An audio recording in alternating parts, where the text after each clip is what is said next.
Dear viewers, wherever you are, hello and welcome to this new episode of your program, Spectra. Artificial intelligence, or AI, has become a daily companion, has become part and parcel of our lives in education, in commerce, in business, in industry, and also in fun and leisure. But what are the prospects of AI? What is a fact and what is a myth? Can AI replace humans? And if so, what is the antidote to that? To delve deeper into the crypts of AI and to find out more, I'm really delighted to be accompanied by an IT specialist who actually wears many hats in the field of IT. And he is Ahmed Inaya. Ahmed Inaya, hello and welcome to the program. It's a real pleasure having you with us today. Hello, Mohammed, and thank you for having me in this interview, and thank you for this introduction. It's a pleasure, and just like I said, to do you justice, I'd rather that you personally introduce yourself. Okay, hi everyone. My name is Ahmed Inaya. I am in IT industry since 1999, so before Y2K actually. I am in the field for about 25 years. I worked in different IT disciplines or IT areas, from networking to cybersecurity to telecom to AI and automation.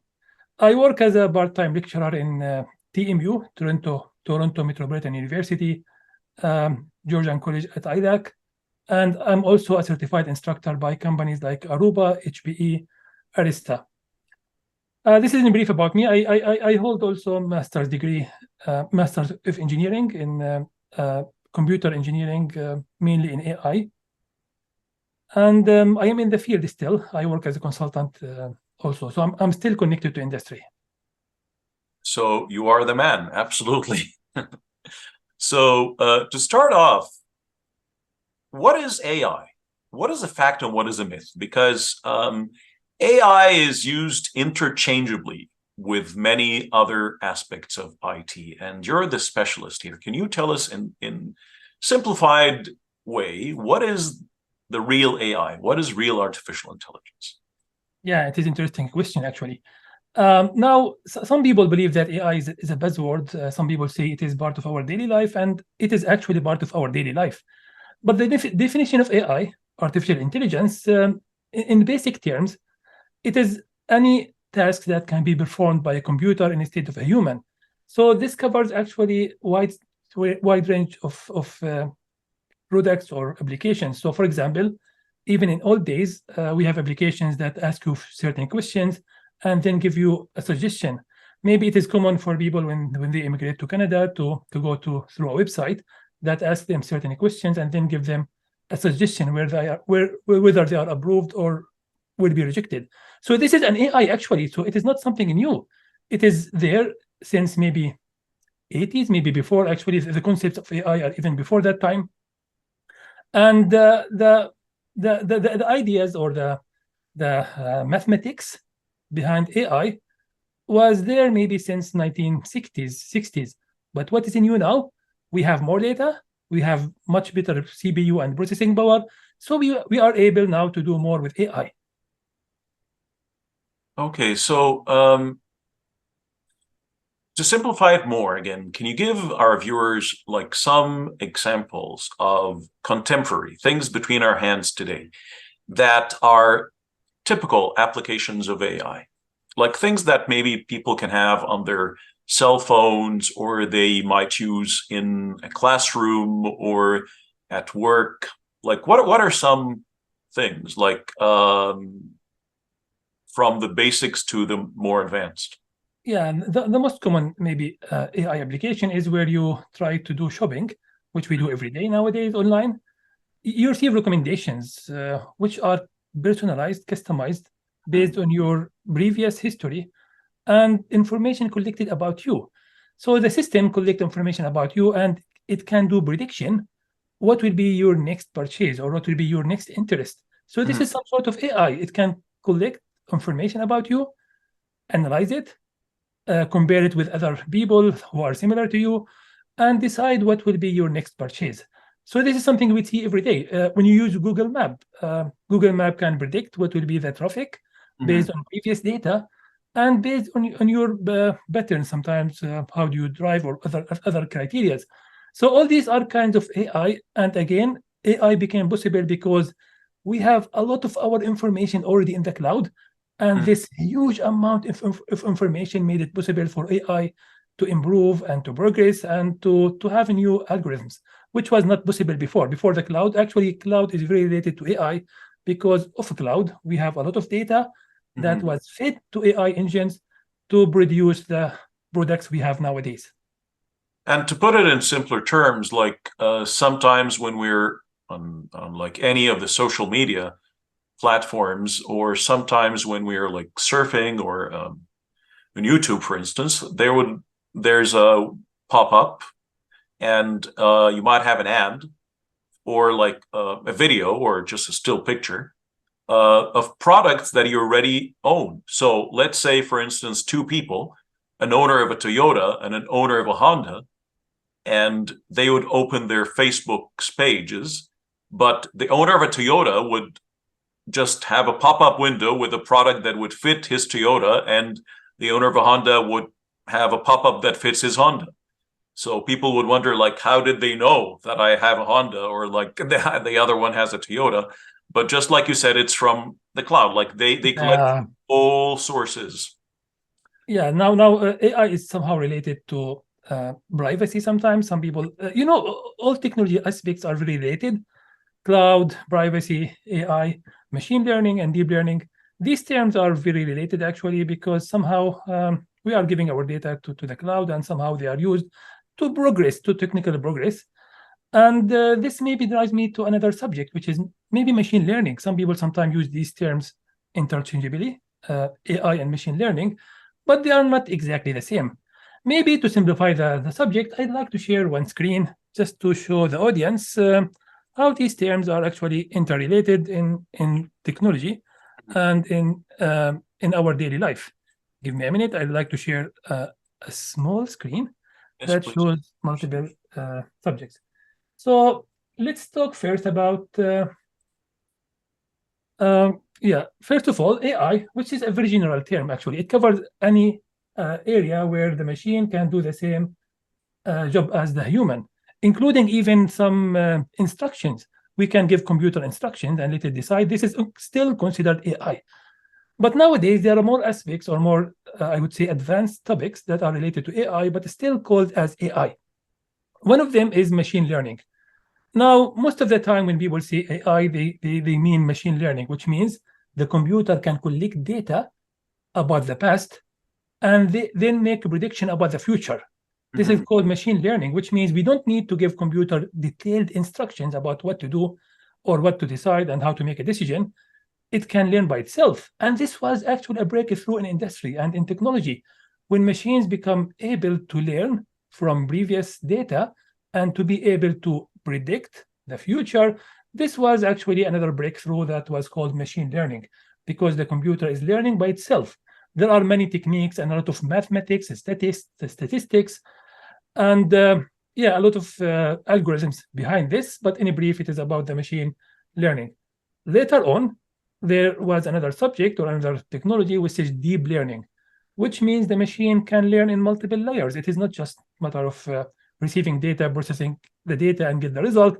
The data can go through multiple layers of algorithms, a lot of mathematics, a lot of statistics, and based on that, it can make more sophisticated decisions and can make more processing for photos, audio, and others.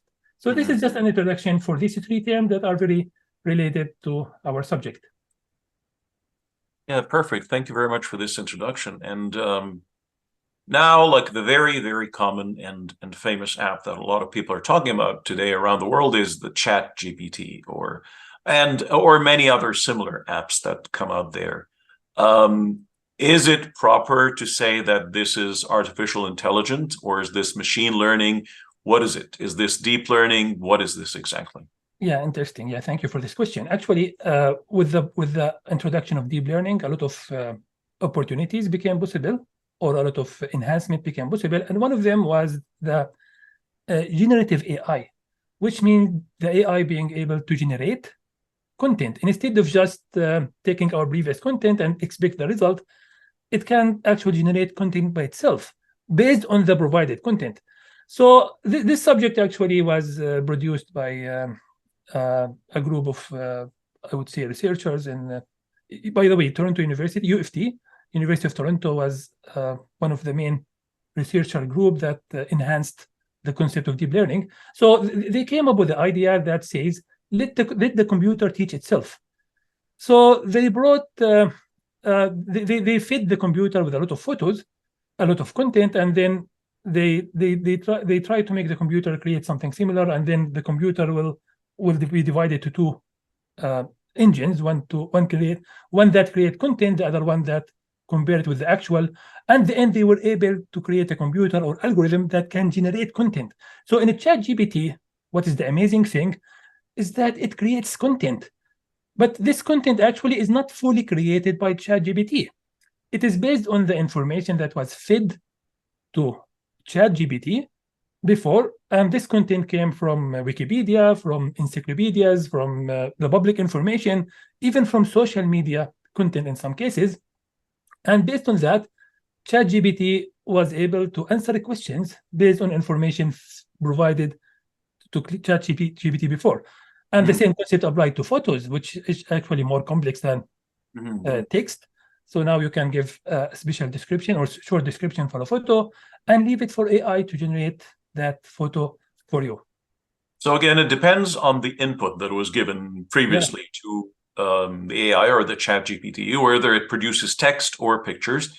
And this might explain why a lot of people many times complain that ChatGPT, whether for pictures or text, is biased, or sometimes it's very subjective and not objective. Like, people would expect a machine or a computer to be 100% objective, but it turns out to be no. It still is subjective because, like you said, it was fed by a human. Still, it was fed by a human. Yeah, totally agree. Now, the subject of impartial AI engine was brought into the discussion maybe since many years ago, before ChatGPT. There was a common application in the US that was used to decide whether the jailed or detained person can be let out with bail, with paid money or not. So just to decide if he's innocent or not. This was in 2016 maybe, and they found that the application it was based on AI, and they found that the application tends to consider white people innocent and consider the other races as non-innocent, I would say. And after a lot of study, they found that the issue was in the information provided and the way it was provided to the application. So it was some sort biased. The computer is a computer. It is just a computer. It doesn't have any emotions. It doesn't have any bias with or without. It is all based on the information provided. And actually in ChatGPT, they had this as an issue actually for a long time. And that's why maybe this should bring me to the subject of supervised and unsupervised learning. So first of all, they provided ChatGPT with a lot of content to learn from that content. And then they found that it is, I would say, extremely biased in some cases. So they decided to do something called supervised fine-tuning, which means they recruited a group of people that will try ChatGPT and sometime to tune the algorithm. So the algorithm will decide certain answer, but these guys try to influence the answer to make it more neutral than the actual data provided. And actually, this is what they are doing sometimes. When people complain, they try to tune it a little bit to make it less biased. And if you noticed in ChatGPT 3.5, they added another concept, which is you can like or dislike the answer provided. This is called reinforcement learning. It is something like when you teach a child, and sometimes which is not good, maybe if they provide the wrong answers, you try to punish them, or maybe to I would say to give them some negative feedback. So they try to follow the same concept with AI machines. So humans can provide feedback to say this answer is good or bad, and based on that, this influence the learning algorithm and try to make the machine more neutral than the actual state right now. So And yeah. please go ahead. Like, I was just saying, like, people who work in the field of teaching, like you and me as well, like, we might witness a lot of our students maybe using, like ChatGPT for their answers and whatnot. But until today, it tends to be, I can't describe it as airtight because I can't really tell what I find, but there is something improper still. Like you can still feel something that is, robotic, something that is computerized in the answer. But are we at a new threshold now? Do you think that someday it will be airtight, so it will not be we will never be able to say that this student plagiarized? It would look 100% authentic? Yeah, you don't know what happens in the future, but right now you can easily feel that this is generated by ChatGPT. It is very robotic. And it is, there are many applications that can discover, right now, they can discover the current ChatGPT product, but maybe in the future, ChatGPT will be more intelligent, will provide more, I would say, neutral, or let's say natural sentences or answers. And it might be difficult in the future to discover these ones. But right now, it is easy to discover ChatGPT answers and know that they are not natural. Something I'd like to add here: whenever there is any advancement in technology, people are losing some of their basic skills. With calculator, we lost our skill of mathematics, maybe. Somehow, if you come to me now and ask me some mathematical calculation that I used to do when I was in high school, I would find it difficult because now I'm using the calculator more and more. Now, all of us are doing this, absolutely. Yeah. And even I lost my skill of reading the maps and direction because I depend a lot on Google Maps. Now, some people see this as negative because we are losing some of the basic skills, which means we are more reliant on technology. And in case of any catastrophe, or God forbid, it will be difficult for us maybe to survive because we lost a lot of these basic skills for survival. But on the other side, when we lose any of these skills, we develop another skill, another more advanced skill. So we are not maybe doing the basic mathematics nowadays, but we can understand much more complex, I would say, formulas, because when we focus on the more advanced things, we lose some of our basic skills. So for students using ChatGPT, sometimes I would say maybe we need to live with this at a certain time and ask them to do it in intelligent way. Maybe they can take the answer and then modify it in a way to be more, I would say, descriptive than just confidentially, like between you and me, it's not only students, but even professors sometimes use it. And like so, and a lot of people doing, again, business presentations, whatnot, like people in all different fields today are using ChatGPT. So it is part and parcel of everyday life today, and it's spreading widely. But from what you just said here, just like any disease, because we have viruses in the computer, just like the viruses that might, invade the human body.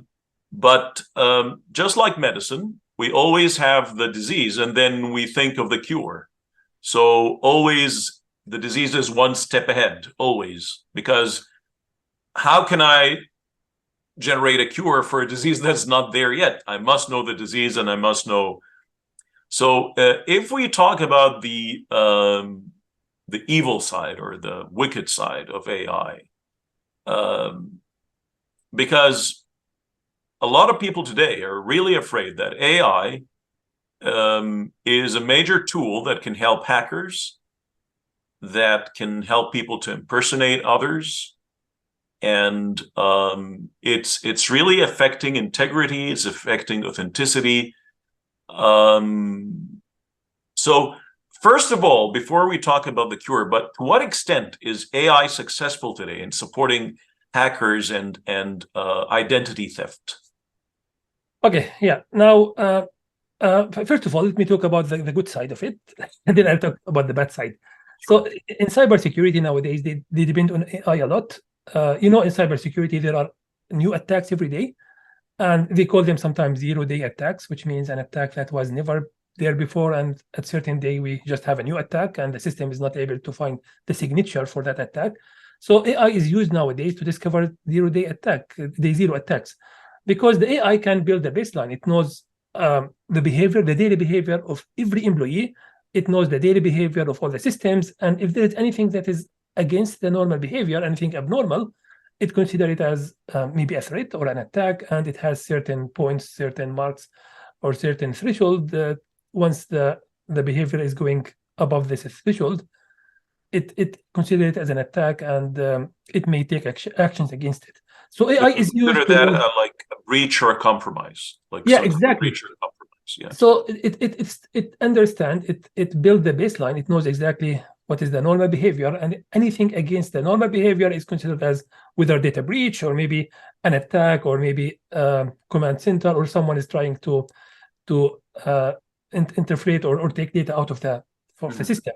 But on the other side, hackers are using AI also to maybe sometimes to generate more attacks, or maybe as you mentioned before, the deep fake, which is a common way to impersonate other people and try to maybe use that faked videos as a way to impersonate them and take advantage of others. Now, one thing to keep in mind, in systems, when we talk about authentication, we don't depend on the human photo only. Typically, any secure system considers 3 factors when authenticating people: something you know, something you are, something you have. So typically, any authentication system may depend on your face or fingerprint, but to be secure, it should consider also another factor, like a password, in addition to your fingerprint or face. Something you have, like your phone or a fob, or maybe a token. So typically, the systems will include 3 factors to authenticate you. It is not only about your biological or bio information. But now, when it comes to social and to politics and other factors, deepfake is actually an important factor, or I would say is very concerning to them, because if you collect enough data about someone, you can fake their face.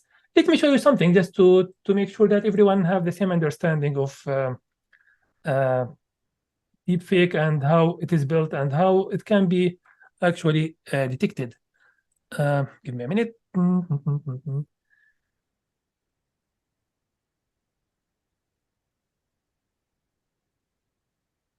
Yeah. So the idea of deepfake is mainly is to collect enough information about the face of someone, and then use the video from someone else to impersonate or to build a video that combine the data from both. And this is the thing with AI. You can it is advancing in a way that sometimes you can impersonate someone. So first of all, how deepfake works. The face of a human. For the computer, it is not really the way we see it as a humans. For the computer, it is a collection of features. We call them features. So, for example, there is a line here with an angle. There are 2 circles here. There are curves here, 2 curves, and a lot of lines here, and maybe a curve here. So for the computer, when it reads, or let's say when it visualizes the human face, it actually converted into a collection of lines, angles, and circles, and squares, and others. So what deepfake does actually, it takes a photo of a celebrity, understand it very well, convert it to the basic features, basic components, and then take that and add it to another video for someone else. So take the face of that celebrity, add it to another video for anyone else, and then that celebrity will look as if he is the one doing or recording that video. So somehow this is the original face for someone's celebrity. Let's call him A. The encoder will convert that face into the basic feature of the face. And then they will take the video of someone else. They will take the photo of someone else, also take the basic features. And then the basic features of A they will decode it with the basic features of B. So somehow the celebrity, for example, the celebrity photo will be taken and added to a video of someone who is dancing maybe or doing something else. The computer will understand the both faces, then will take the face of celebrity, add it to the other video, and then the celebrity will look as if he's doing something else. Now, this is used for social impersonating, used for political reasons sometimes, but not really for the system. The systems, typically, they cannot be faked by this because we, as I told you, we use multi-factor authentication and other mechanism to avoid such an attack. Maybe there was a common case where a family, a group of hackers, they called a family and they impersonated the voice of their daughter, and then they claimed that she is kidnapped, and then they were able to take money out of this family. So they use, in top of deep faking, they use some social pressure, some social techniques, all combined together to achieve their result. Yeah, so this is in brief what is deep fake and how it is used sometimes to build videos that are not real. But the good thing is deep fake can be easily detected by deep learning systems also. You know, sometimes they say, in Arabic, they say, "Da which means the medicine is somehow can be taken out or can be introduced from the poison. So also deep learning can be used to detect videos that are deep faked. There are certain features of a human face that are difficult to be replicated. So, for example, for a lady, if she has any additional earrings or something, the computer is used to understand the eyes, the ears, the main parts of the face, but not special things like earrings that are different from one lady to another. For a man, maybe the beard, maybe, yeah. So somehow the computer, there are certain details that can be detected, and the computer can know that this video is not real. Sometimes the blinking of the human blinking in certain pattern, that cannot be somehow replicated by the computer easily. There are some details that can tell us for sure that this is a faked video, but actually for humans, for people, for a family, for old people, for maybe sometimes normal people, these deep fake videos actually affect our confidence in what we see in social media, which is true right now. Any video can be faked, and it is difficult for you with your eyes to detect this, but for the computer it can be detected and can be recognized. So it still needs some fine-tuning. We can say it still needs some fine-tuning, but this can be maybe achieved in the near future. And what we've witnessed lately again is some form of integration of AI with hologram as well. So you're not only making a picture of face only or sound, but a complete replica, a whole body, like the complete body. And we've seen that again. Like you're saying, there's still need some fine-tuning. There are bits and pieces that are falling here in the movement of the hand or the eyes and the mouth, but it's pretty close. Yeah, now maybe it affects celebrities more than normal people, because for celebrity, the computer needs a lot of data to build your face.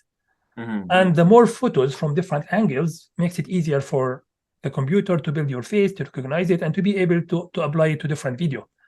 Now, some people say maybe it is better to stop sharing a lot of photos for you from different angles, because this gives enough information for hackers to build your photo and to apply it to different videos. Or even a hologram today, like you can have a complete body, and with even colors. Like hologram is not like the old days. It's not like laser color, but it's with natural colors, like you would see a figure standing in front of you on the theater. Yeah, but remember, they need a lot of data about you, a lot of photos about you, which is much easier for celebrities nowadays, more than normal person.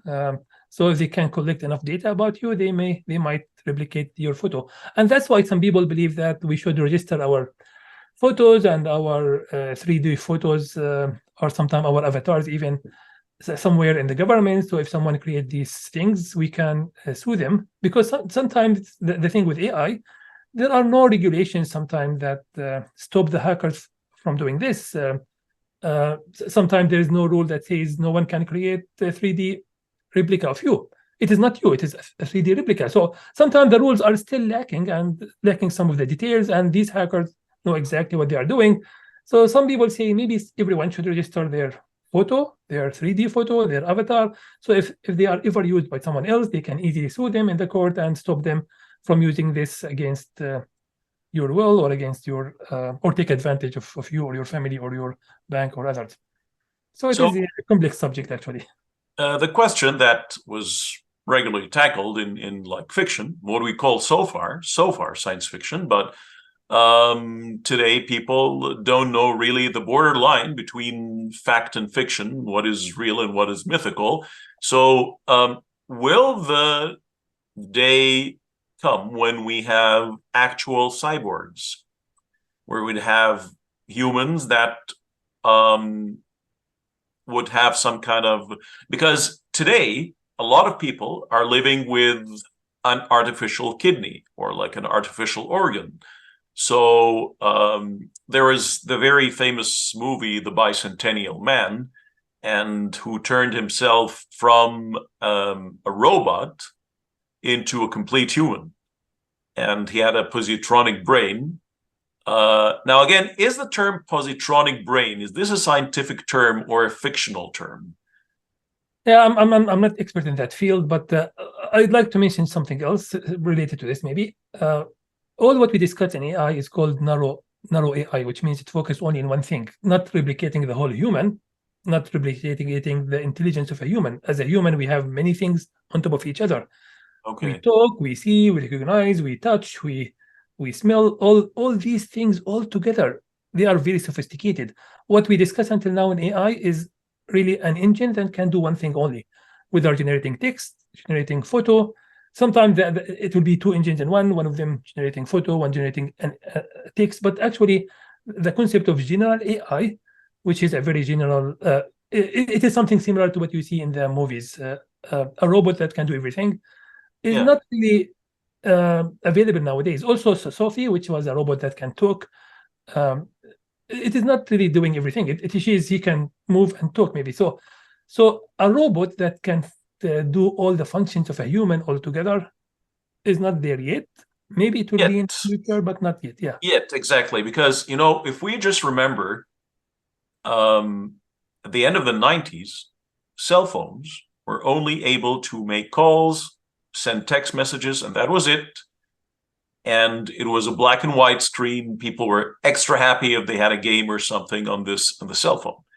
Now, the cell phone now is like an integrated, communication tool.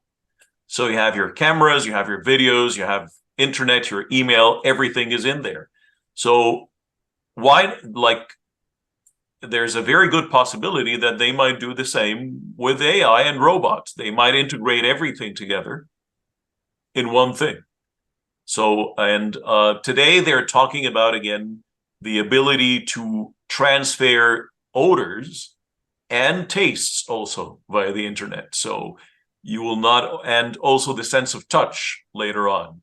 So if I'm talking to someone in Australia, they can smell something. I can smell what they're holding, or taste what they have, or touch what they touch. So, yeah. Now, keep in mind that the processing power needed to replicate all these things is not easy.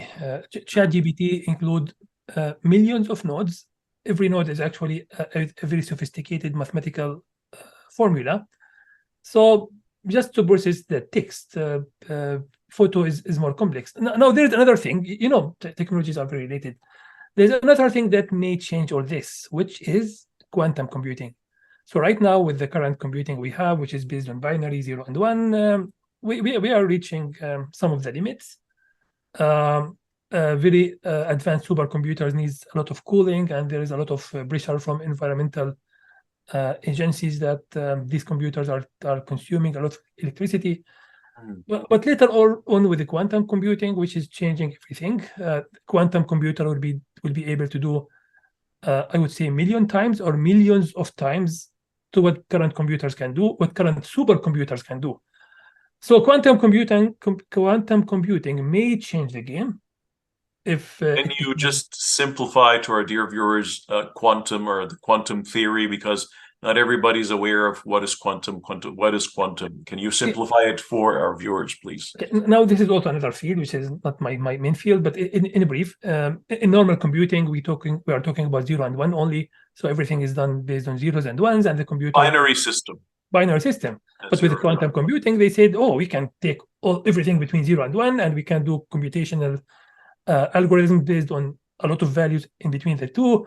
And they were able to produce computers that can I would say, process millions of times faster than what we have right now. There are companies like IBM, and actually Canadian government is investing in quantum computing because it is the future, maybe. So maybe with the quantum computing, or what we discuss right now, will become just very basic. Once we are there, we need, maybe before we are there, we need to talk about it. Maybe we need to discuss what will happen to security, to programming, to cybersecurity, to algorithm. With quantum computing, cracking an encryption key would be a matter of seconds. So nowadays, cracking any encryption key would take maybe years for a supercomputer in some cases.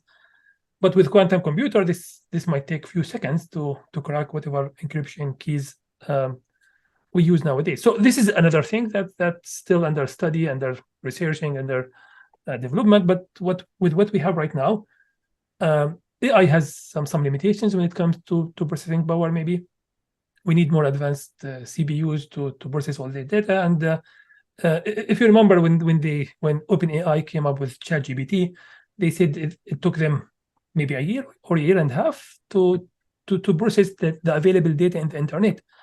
And if you keep in mind that they say every year we produce more data than what we have produced in the past 10 years. So every year we are producing much more than the previous years.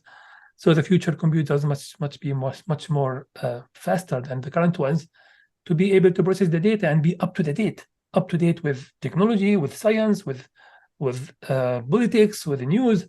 Will incredibly boost the rate of advancement as well, like scientific advancement, technological advancement.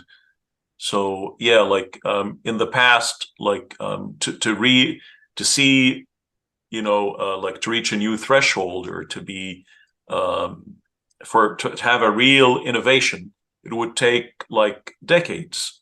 But today it would take a couple of months.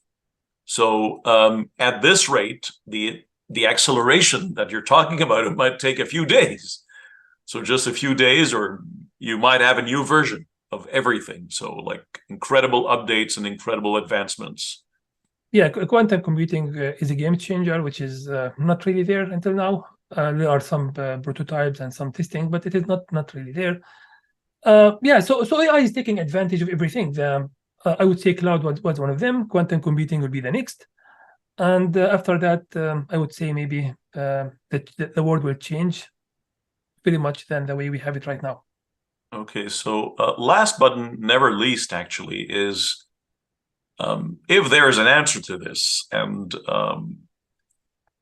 we've talked about how can AI help in the advancement and the betterment of the lives of human beings, and definitely open incredible prospects for evolution and advancement of science and technology and exploration of the universe and whatnot.